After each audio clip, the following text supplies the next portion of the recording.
Thank you, everybody, for waiting. That was actually me getting ready. Chairman Sumwalt has been standing by, good to go.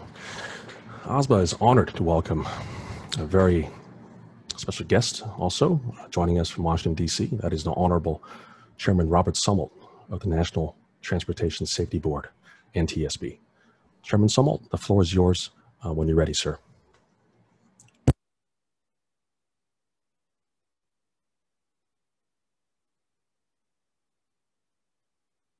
Let's see. Okay, great. Let me turn on my camera. That was kind of scary. Okay. All right. Okay. Well, good evening, or good morning, actually, as the case may be. Of course, it's 9 o'clock here on the 9:18 on the East Coast of the United States, but it's 10:18 in Asia. So good morning to you all. It's a pleasure to be here. I want to thank AsBAA, and I also want to thank Anthony and Jeff for pulling this together. Pulling something together virtually is probably as hard as it is to do it in real life. So thank you all. Thanks to all. I understand we have about 250 registrants for this morning's session.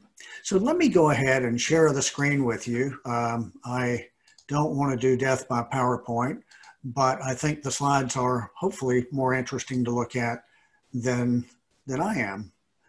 So I want to talk today about professionalism and safety culture.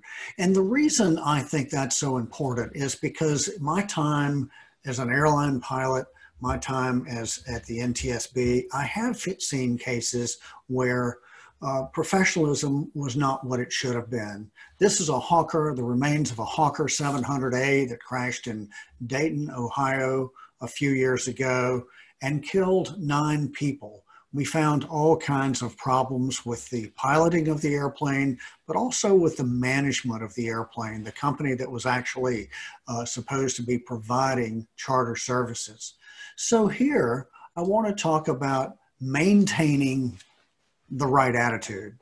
And when I talk about that, we see the standby attitude indicator. This, unfortunately, was the standby attitude indicator of a Cessna Citation that crashed into Lake Michigan a number of years ago, 2007, I think it was. So that seems like a long time ago, but I was on the board then, and this was an accident that I deliberated. Lack of professionalism was pervasive in this operation. One of the very first accidents that I deliberated as a board member was this Canadair CRJ that the pilots were on a ferry flight. They took it up to 41,000 feet. No passengers on board. They stalled the airplane. Both engines flamed out. They could not get the engine started again. And unfortunately, they both died when they dead sticked it in at night and crashed. And we found that the pilot's unprofessional behavior, their deviation from SOPs, and poor airmanship, which resulted in an in-flight emergency from which they were unable to recover. That is part of the NTSB's probable cause statement for that crash. Now let me switch gears and talk to you, talk about an accident that, about an operation that appears to be a very impressive operation. This G4 was owned by a high net worth individual, and it was really, from all appearances, all outward appearances, a very impressive operation. It had a full-time crew. The captain, the chief pilot, had been with the company for 27 years. The guy in the left seat, who was actually the pilot in command, had been at the company for 12 years, and the flight attendant had been there for 16 years. And you think about how unusual that is for people to have that type of longevity in a plane that is owned by a single individual. The maintenance on the aircraft was described as being impeccable. High training standards. They did not try to do the training on the cheap. They went to Flight Safety. They had a full service contract with Flight Safety International. They wanted to do their training right.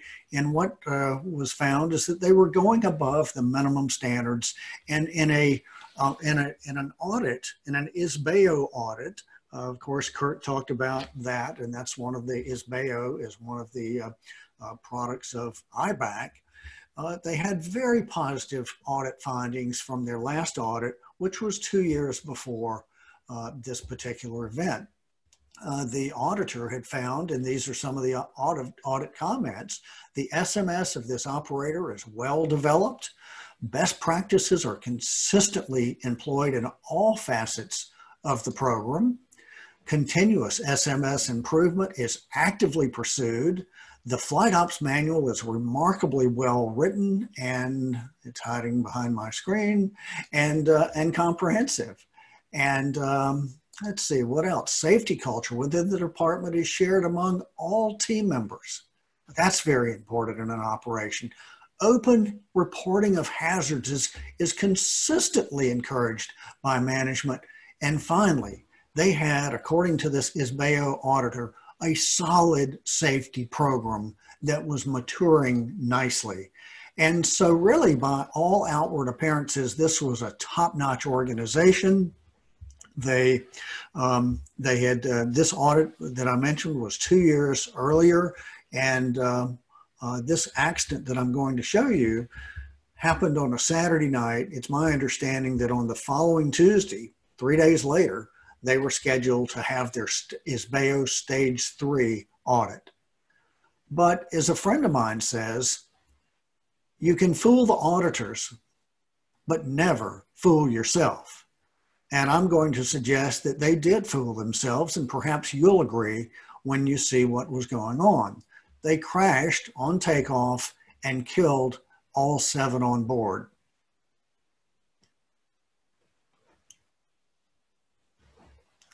What the NTSB found was that the flight crew failed to disengage the gust lock before beginning takeoff.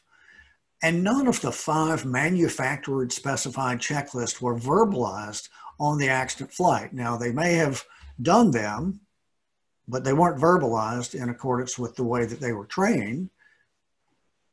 And there's no evidence that they actually did it because they left the gust lock engaged. And what was really astounding is that there was a data monitoring, a quick access recorder on the aircraft, and we found that no complete flight control check had been completed for 173 out of the past 175 flights.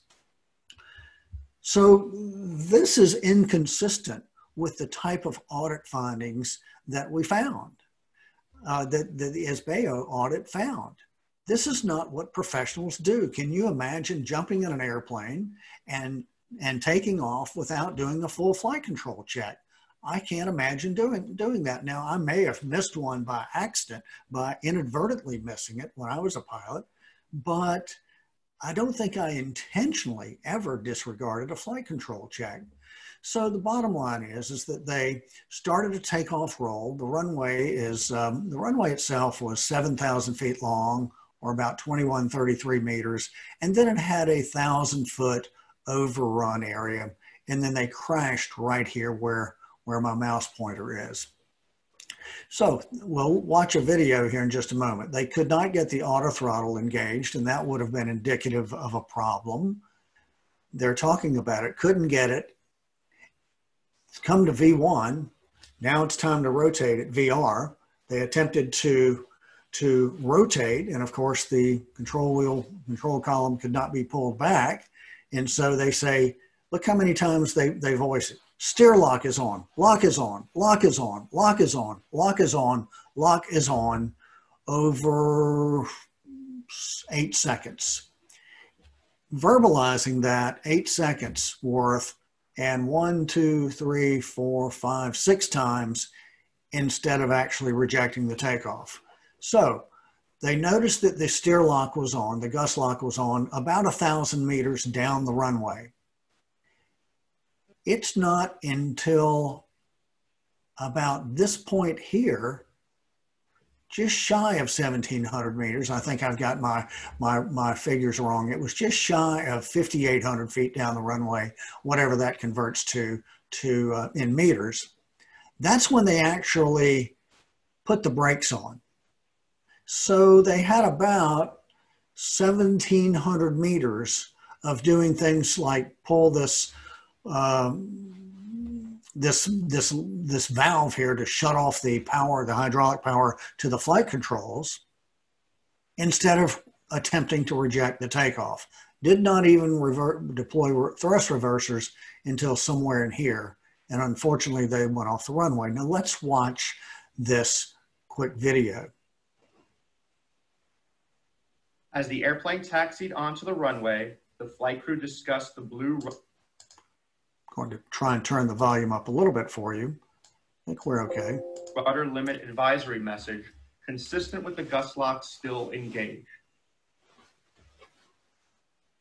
After the brakes were released, the throttles were advanced manually until they reached a restriction, which corresponded to an engine pressure ratio of about 1.4. The auto throttles were engaged. The second in command called out that the airplane had reached a speed of 80 knots. The second in command stated the airplane had reached takeoff decision speed, V1.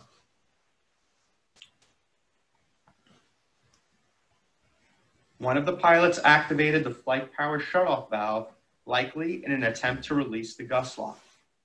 Brake pressure started to rise.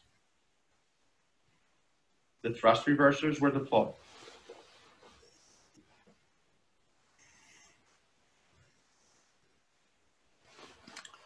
Very tragic. The airplane collided with runway lighting and a localizer antenna and passed through the airport's perimeter fence before coming to rest in a ravine formed by the Shawsheen River. The main wreckage came to rest about 850 feet past the end of the paved runway overrun and was destroyed by a post-crash fire. So here's the probable cause as determined by the NTSB. The flight crew members' failure to perform the flight control check before takeoff and their attempt to take off with the gust lock system engaged, and their delayed execution of a rejected takeoff after they became aware that the controls were locked. Contributing to the accident were the flight crew's habitual non-compliance with checklist. Now I'm going to ask you, is habitual checklist non-compliance, is that associated with professionalism? And I'm certainly going to suggest not. Another interesting thing that we found is that as you know, the aircraft, if the gust lock is engaged, you should not be able to move the throttles more than about 6 degrees. And we found that they could be pushed up to about 22%, 22 degrees of movement. So the gust lock, throttle interlock system, did not comply with the certification standards. You may have noticed they were shooting for 1.7 EPR. They never got above, they never got that far. So the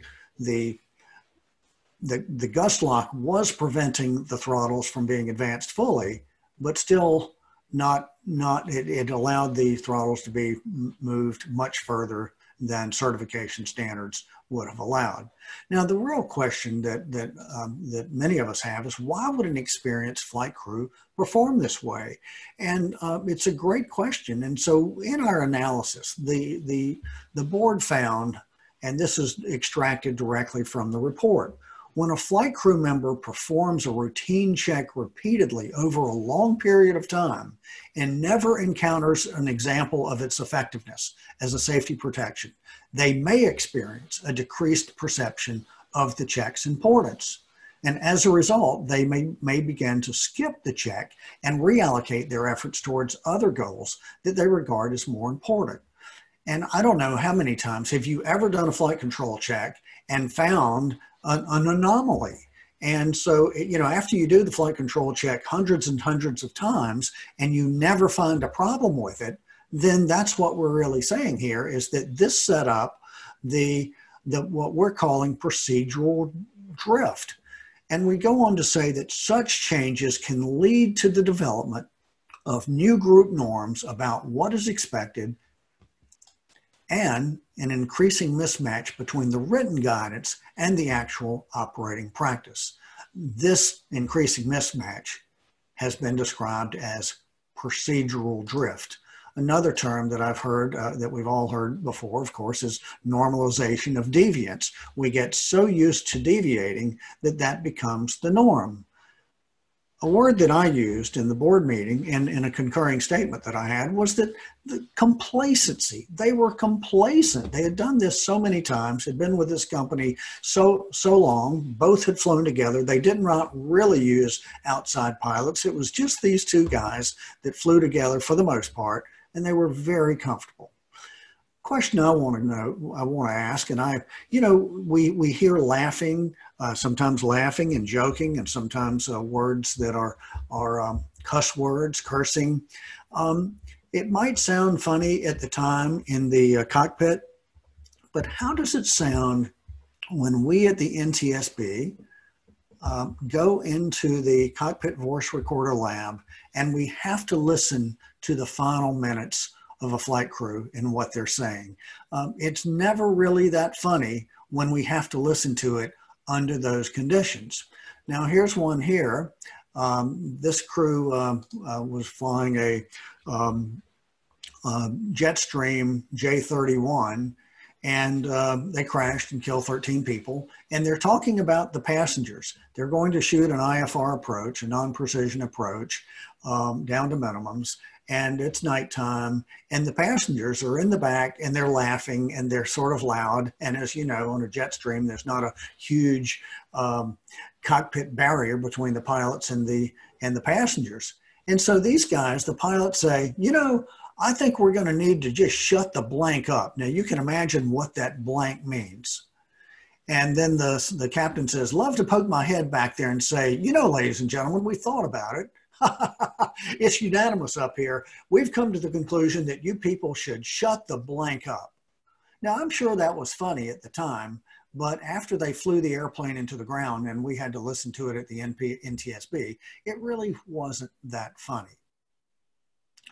This was a Learjet crash going into Teterboro in New Jersey a few years ago. They lost control, and if you look, you can see the Learjet. This is from video, surveillance video, and you can actually see it at the moment of impact.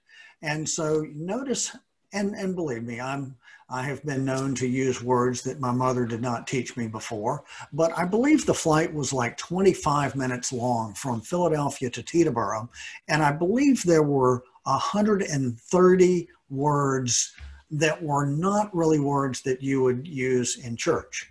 And you can see them here. I just highlighted a few of them. Of course, we don't list the actual words, but you can see that all through the flight, there was profanity.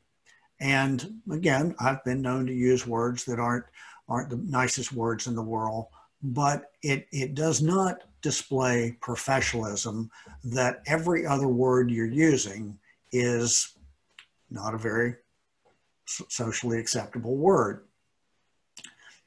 So I want to talk just momentarily about safety culture. And we found in a number of crashes that the lack of a positive safety culture has been a factor. This is one we deliberated in the last 5 months, had a board meeting on this, a virtual board meeting. This was an EMS helicopter, an air ambulance, and we found the pilots crashed and killed all 3 on board. And we found that survival flight's poor safety culture likely influenced the accident pilot's decision to conduct the accident flight. Here's another one that we did a number of years ago. It was a search and rescue flight, and we found that the contributing to the accident was the organizational culture that prioritized mission execution over aviation safety. And we've seen things like that in a number of cases.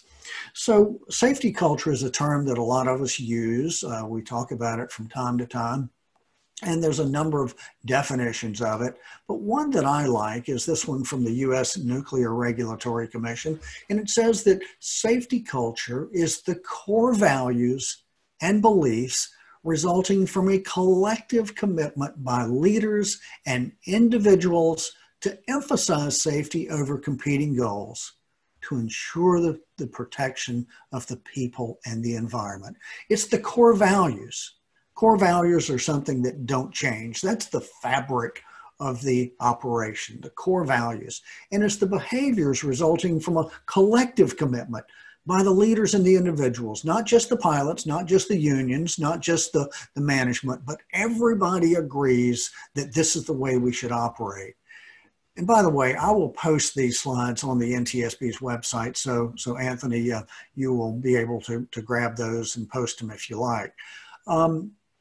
So my question is, and I don't want you to answer this out loud, but the question is, do you have a good safety culture? Now think about that for a second. Do you have a good safety culture? And I hope that you do, but let's look at the work of Dr. Jim Reason. And Dr. Reason says, it's worth pointing out that if you were convinced that your organization has a good safety culture, you are almost certainly mistaken. And he goes on to say that a safety culture is something that is striven for, but rarely attained. It's the process. It's the process that's more important than the product. And so, yes, again, I certainly hope that you do have a good safety culture, but I don't want you to believe it. I think that's what Jim is saying here, is that you're never there. It's like safety. It's a journey. And the moment you think you're in good shape, that's when you relax and you become complacent. So yes, I hope you have a great safety culture, but keep striving for it. A good friend of mine, Jim Schultz, says that good can be bad. With good safety performance, people and organizations can easily become complacent. Don't ever believe that a lack of accidents means that you are safe. And to counter that complacency, there must be a leadership obsession with continuous improvement. So with that, you know, would you say that maybe that crew on the G4 that we talked about, they had great safety performance? And that's probably what happened here, is they just got complacent. I did run a Fortune 500 flight department for a few years between my airline career and coming to the NTSB in 2006. And I would wake up in the middle of the night in a cold sweat thinking, oh my gosh, we can't let this happen in our organization. And then maybe I'd go back to sleep, maybe I'd take a shower and go into the office, but we would then try to fix those things that were worrying me. And that's what we're talking about the leadership obsession with continuous improvement. So I'd like to share with you a few tips to avoid something that looks like this. And in order to do that, I'm going to take the letters NTSB, and each of those letters stands for something. And the first is negative publicity avoidance. Negative publicity avoidance. There was a crash at my airline that killed 37 people. The captain survived. He had been a military pilot flying F-16s and all kinds of fancy planes. And he was a hotshot pilot. But after that, he said, you never know the flight on which, you never know on which flight your career will be judged. And I've heard a lot of people say you're only as good as your last flight. And I'm going to counter that and say you're never as good as your next flight. So you don't, how do you want to be judged? The captain of that jet stream where they were telling the passengers, joking that they should tell the passengers to shut the blank up. He was a family man or well-respected in his community. And yet, unfortunately, he's not remembered by that. He's remembered by the crash that killed himself and 12 others. So do you want your name on the front page of the newspaper? Warning, pilot error. And here's another one. The pilot's acts might have led to the crash. So, you know, if you're in a crash, how is the NTSB going to look at your performance? How are your friends going to look at that? What are they going to say? And by the way, this is at the Raffles Bar in Singapore. What are your friends going to say? What are your neighbors going to say when that quiet little street that you lived on now looks like this, with the news media camped out in your front yard? And most importantly, what is your family going to think? And I think that's something to think about and keep in mind.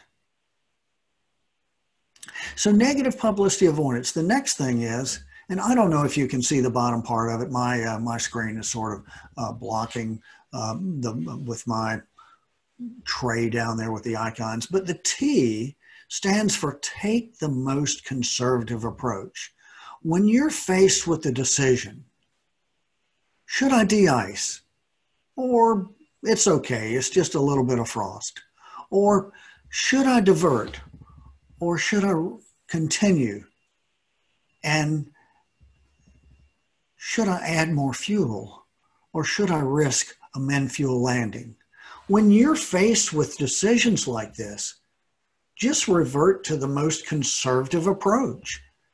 And if you do that, and I was an airline pilot for about 24 years and made a living flying airplanes for altogether about 32 years, if you do that for the most part, it will help you to stay out of trouble. The S stands for SOP adherence. Follow the SOPs. They're there for a good reason.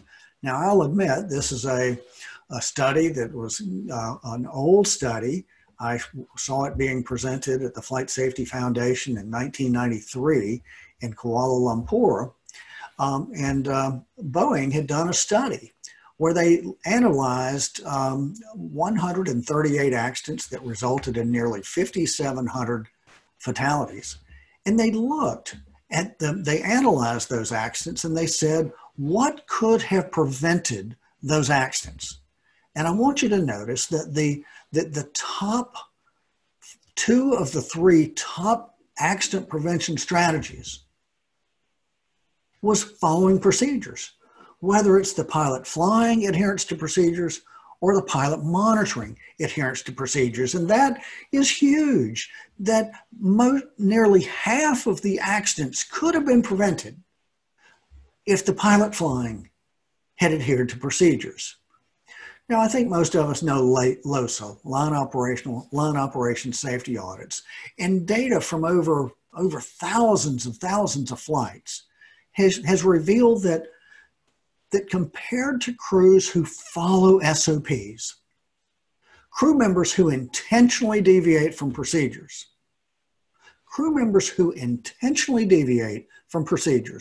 averaged making 3 times more errors than those crew members who did not deliberately deviate from procedures.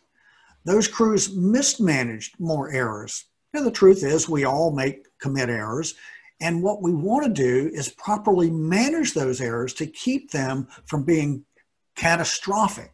So we want to properly manage our errors, but yet the crews who intentionally deviated from procedures mismanaged more errors than those crews who followed procedures. And these crews also found themselves in more undesired aircraft situations, whether it's an altitude deviation or a low speed situation or a runway incursion. So that ought to speak loudly right there, that once you start intentionally deviating from SOPs, you're setting yourself up to commit more errors, to mismanage more errors, and have more problems that you don't want to have. And finally, the B. Be professional. What is a professional? Well, I think it's a mindset. It's a precise checklist usage, precise call-outs, precise compliance with SOPs and regulations, keeping up with what's going on in the industry and your skills, and frankly, the ability to say, I don't know, or I'm wrong. It's the ability to open up lines of communication and say, I want you to tell me when I'm about to screw up, please. And just very simply, professionalism is doing the right things, even when no one is watching. So keep in mind this, NTSB, if you follow these things, it will help you to avoid the NTSB or the Singaporean authorities or the JTSB or the ATSB or the other accident investigation authorities that are out there. NTSB, negative publicity avoidance. T, take the most conservative approach. S, follow the SOPs. And finally, B, be professional. So here's a free lesson. This was an accident I went to, a UPS A300 that crashed in Alabama in 2013. Obviously, both crew members lost their lives. And here's the free lesson. Learn from the mistakes of others. You won't live long enough to make them all yourself. So I go back to the opening slide. As it relates to professionalism, as it relates to safety culture, what is your attitude? And with that, I thank you for having me. And I think we've got, Anthony, just maybe 6 or so minutes for questions, if anyone would like to say anything. So with that, I'll stop sharing my screen. And again, thank you very much. Thank you very much to the Honorable Chairman Robert Sumwalt of the NTSB for this enlightening session, live from Washington, D.C. I think we all have a lot to think about. We appreciate your time and your support, sir. And we'll hold for questions for the next 5-10 minutes.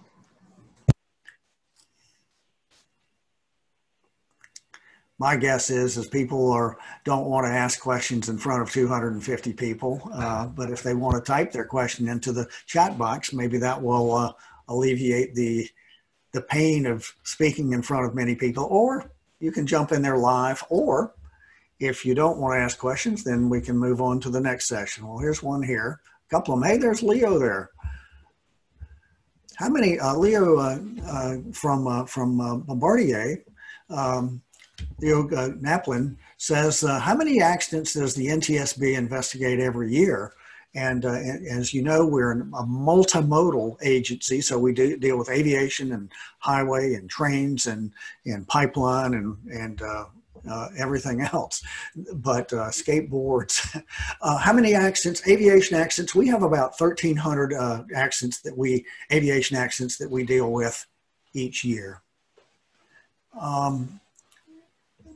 So thank you.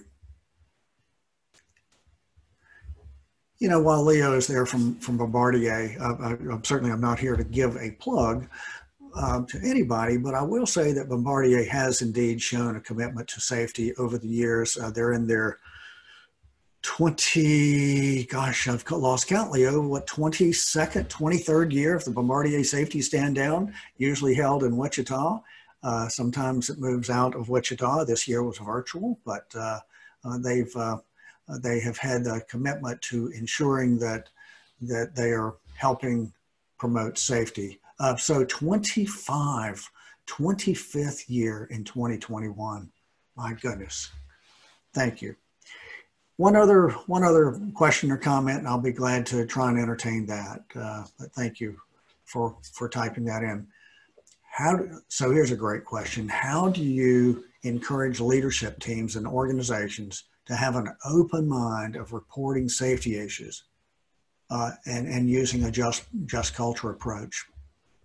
As we know, having a just culture is essential. If somebody comes to you with a safety problem, you cannot shut them down. You have to have an atmosphere of trust in where reporting of safety issues is encouraged, even promoted. And so how do you do that? It takes a commitment from all involved, especially the leadership.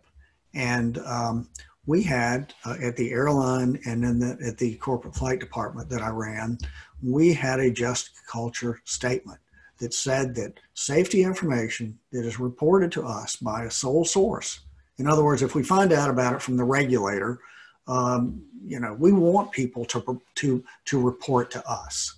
And if they came to us and reported safety problems, we promised if it was not the result of an intentional disregard, willful neglect, showing up for work drunk or something like that. If it was what I'm going to call an honest mistake, then we would not punish them. We wanted the open encouragement. We wanted to encourage open reporting. I've known of one flight department that unfortunately had an accident that killed 10 people. And after that, they got safety. They really understood it. And they would have a drawing, they put names in a fishbowl and draw it out every quarter. And whoever's name was pulled out would win a prize. And so you would de-identify the report. Well, I had an altitude deviation, so you de-identify that and just put the name into the fishbowl. And so they were actively trying to encourage that. So we do have to worry about the unintentional consequences of what we're doing. And so we have to make sure that we are encouraging people to report. So I'll take one more question here. What methods, techniques would you suggest operators employ to ensure that their top-level safety policies are followed all the way through the cockpit day by day? And so I went from an airline environment to a corporate environment, and I didn't know anything about that particular airplane. And I said, guys, I don't know how to fly this plane, but you do, and let's write a manual.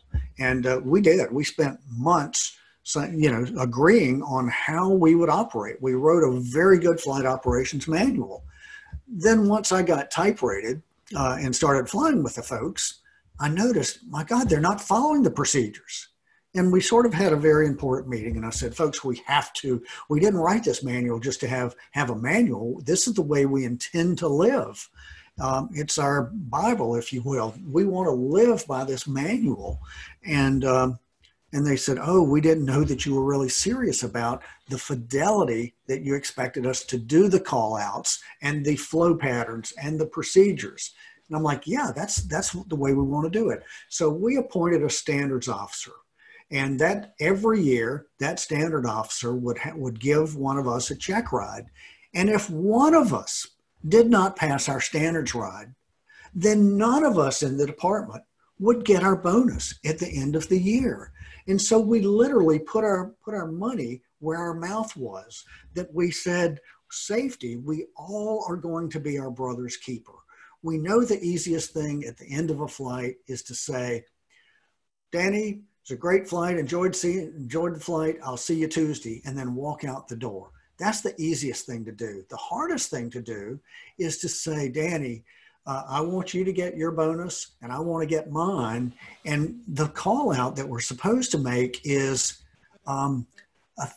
flaps full and not full flaps. Now I know that might sound like a minor thing, but we know that our check airman is a real hard ass and he's going to downgrade us on that if we're doing it. So we really did that to make sure that we were policing ourselves in a friendly way. And so that's one thing we did. And with that in mind, I know there's more questions. Thank you, Jeff. Oh, great. Good to see you. Thank you. Jeff will be presenting. I think, Jeff, you're presenting tomorrow. Okay, good. He'll discuss the NASCAR 310. Yes, we did deliberate that one. Yes, I think the audience would be very interested in that one because there was failures in the pilots and with the organization. So with that, I'm 2 minutes over, and I just want to thank you for what you're doing. Be safe and stay well, and may God bless us all. Get us through this pandemic. Anthony, back to you, and Jeff, thank you very much. Thank you, Chairman Sumwalt of the NTSB, for a most enlightening session. We appreciate your time and your support, sir. My pleasure.